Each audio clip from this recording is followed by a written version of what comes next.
Chilli পনির বানাচ্ছি, তার জন্য আমি পনিরগুলোকে একটু হলুদ, নুন আর কাশ্মীরি রেড চিলি পাউডার দিয়ে অল্প ভাজা ভাজা করে নিয়েছি। অথেন্টিকভাবে এটা বানাতে হলে আপনাদের অ্যাকচুয়ালি পনিরটাকে ময়দা, কর্নফ্লাওয়ার স্লারিতে একটু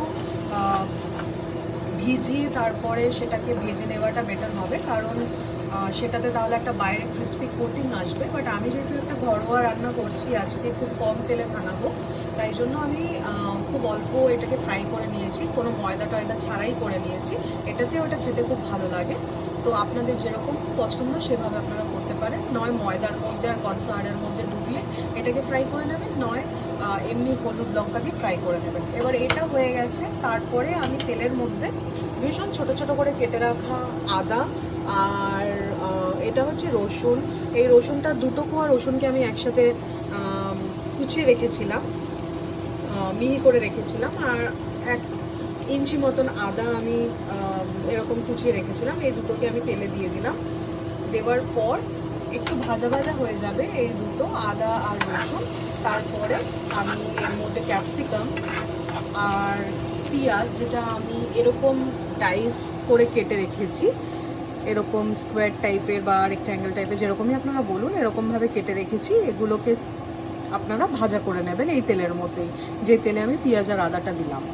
তো দেখুন এবার আমি করছি, এখানে খুব বেশি ভাজা করার দরকার নেই, তাহলে একটা পোড়া পোড়া গন্ধ চলে আসবে, তো সেটা আমরা চাইছি না। তো তাই জন্য খুব অল্প এটাকে আমরা ভাজা করবো জাস্ট।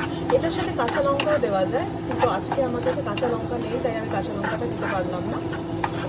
তো কাঁচা লঙ্কা ছাড়াই আমি বানাচ্ছি, কিন্তু তার জন্য আমার মনে হয় না খুব একটা টেস্টের কোনো প্রবলেম হবে। তো যাই হোক, আমার এটা ভাজা ভাজা হয়ে গেছে অনেকটা। এরপর আমি এই ক্যাপসিকাম আর পেঁয়াজগুলোকে এখানে দিয়ে দিচ্ছি।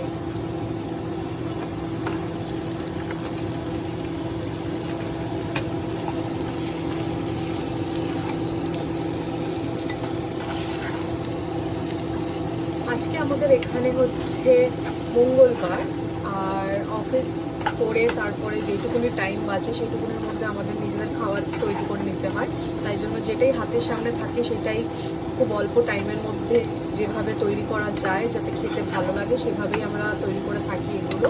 তো সেটাই আপনাদের সাথে শেয়ার করলাম। এটা ভাববেন না একদম দোকানের মতন সেরকম প্রপার ওয়েতে আমরা করছি, বা যেটুকুনি সম্ভব হচ্ছে যাতে আমাদের খেতেও ভালো লাগে এবং খুব তাড়াতাড়ি হয়েও যায় খাবারটা, সেই রকমভাবে করার চেষ্টা করছি। বিশ্বাস করুন, এটাতে কোনো রকম টেস্টের কোনো কম্প্রোমাইজ হবে না। জাস্ট কয়েকটা ইনগ্রিডিয়েন্টস আমি যেরকম বাদ দিলাম, কাঁচা লঙ্কা হয়ে গেল, তারপরে পনিরটাকে একটু ভাজা করা হয়ে গেল, সেটা বাদ বাকি আর যা যা জিনিস লাগবে এই চিলি পনির বানানোর জন্য সবকটাই আমরা এখানে দেবো একটার পর একটা। আমার কাছে একটু স্প্রিং অনিয়ন ছিল, যেটাকে আমি এরকমভাবে ছোটো করে কেটে নিয়েছি, আর এই স্প্রিং অনিয়নগুলোকেও এখন দিয়ে দেবো এখানে। আমার পেঁয়াজ ও ক্যাপসিকামটা অনেকটা ভাজা ভাজা হয়ে গেছে, আর আমাদের মাথায় রাখতে হবে যে আমরা কিন্তু এই ক্যাপসিকাম বা পেঁয়াজটা যেটা আমরা আগে দিয়েছিলাম সেটাকে একদম লাল করে ফ্রাই করব না, খুব অল্প ফ্রাই হবে, একটা শ্যালো ফ্রাই হবে, আর সেই মতন করে আমরা এর মধ্যে বাকি যে ইনগ্রিডিয়েন্টসগুলো আছে সেগুলো দিয়ে দেবো। তো অনেকটা আমার হয়ে এসেছিলো পেঁয়াজটা, তাই এখন আমি এখানে স্প্রিং অনিয়নটা দিয়ে দিলাম। আর স্প্রিং অনিয়নটা একটু ভাজা ভাজা হবে, যতক্ষণ এটা ভাজা ভাজা হচ্ছে ততক্ষণে আমি এটার সসটা বানিয়ে নেবো। এবার সসটার জন্য আমরা নেব হচ্ছে এখানে সয়া সস। তো সয়া সস আমার পরিমাণ, আপনারা একটু পরিমাণটা বুঝে দেবেন। আমি মোটামুটি ধরুন এরকম 1/2 টিস্পুনের মতন দিলাম এখানে সয়া সস।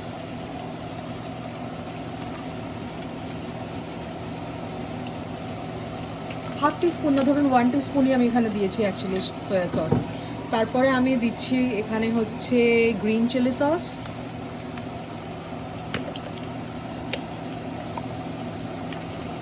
যেহেতু আমি কাঁচা লঙ্কাটা দিইনি তাই জন্য আমি একটু বেশি দিলাম, যাতে আমার ঝালের ব্যালেন্সটা হয়ে যায়। কেচাপ আপনারা ইউজ করতে পারেন এখানে, অবভিয়াসলি ইউজ করা উচিত অ্যাকচুয়ালি, কিন্তু আমার কেচাপের রিপ্লেসমেন্ট হচ্ছে এই সিরাচা, তো আমি এই সিরাচাটা এখানে ইউজ করব। বেশ খানিকটা সিরাচা দেবো। আর ভিনেগার ইউজ করতে পারেন আপনারা, একটু ব্যালেন্স হবে, এটা একটু টক হবে, বাট আমি এখানে একটু লেবু ইউজ করছি। তো এই সব কটা সসকে আমি একসাথে মিক্স করে নেব।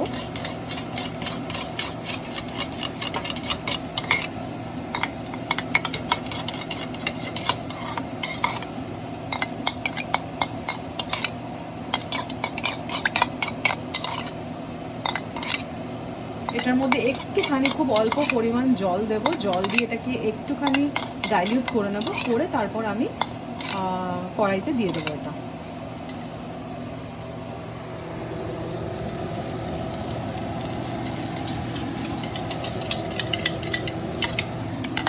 আমি জল দিয়ে একটু জিনিসটাকে হালকা করে নিয়েছি।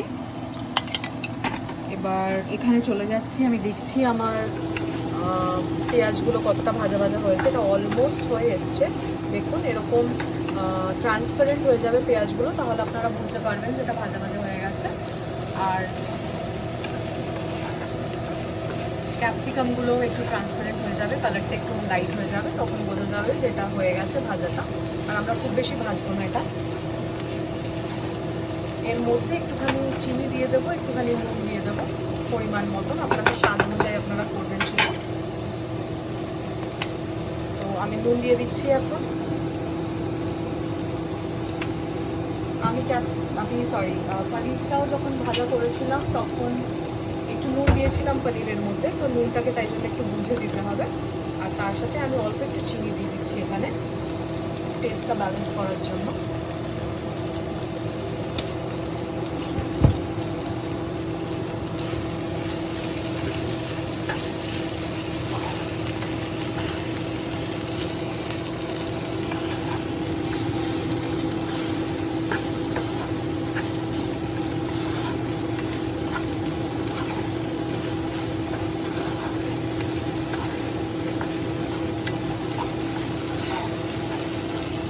সসটা দিয়ে দিলাম আমি এবার।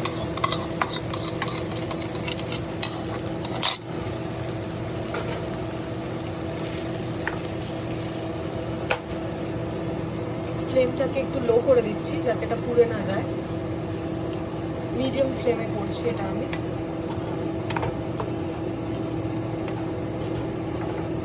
এর সাথে আমি যে আগে ভেজে রেখেছিলাম পনিরগুলো, এবার এই পনিরগুলো দিয়ে দেবো।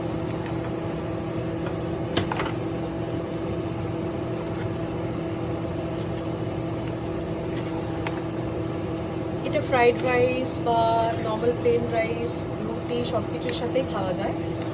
আজকে আমরা এটা রুটির সাথে খাবো।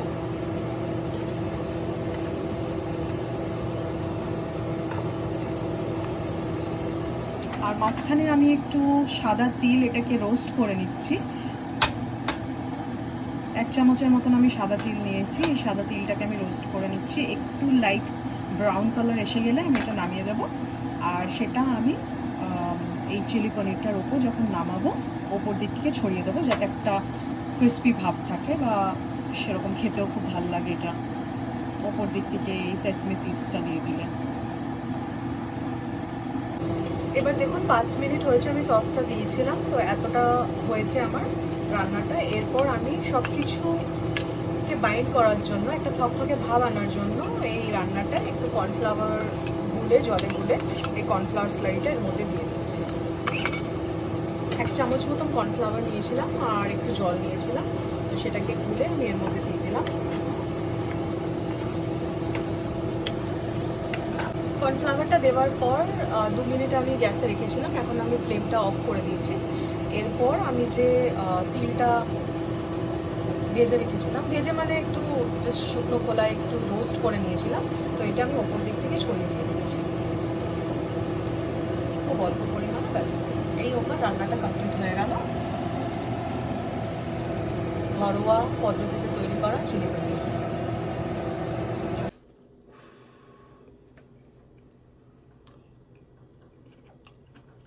কেমন হয়েছে?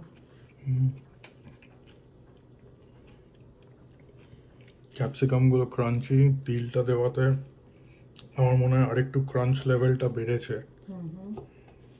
পনিরটা খেয়ে দেখি।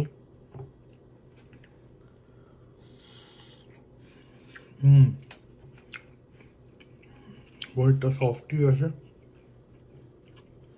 আর ভেতর অব্দি যেন মশলাগুলো ঢুকেছে। দারুণ হয়েছে খেতে, ভালো লাগছে? অসাধারণ। খুব ভালো হয়েছে থ্যাংক ইউ। হুম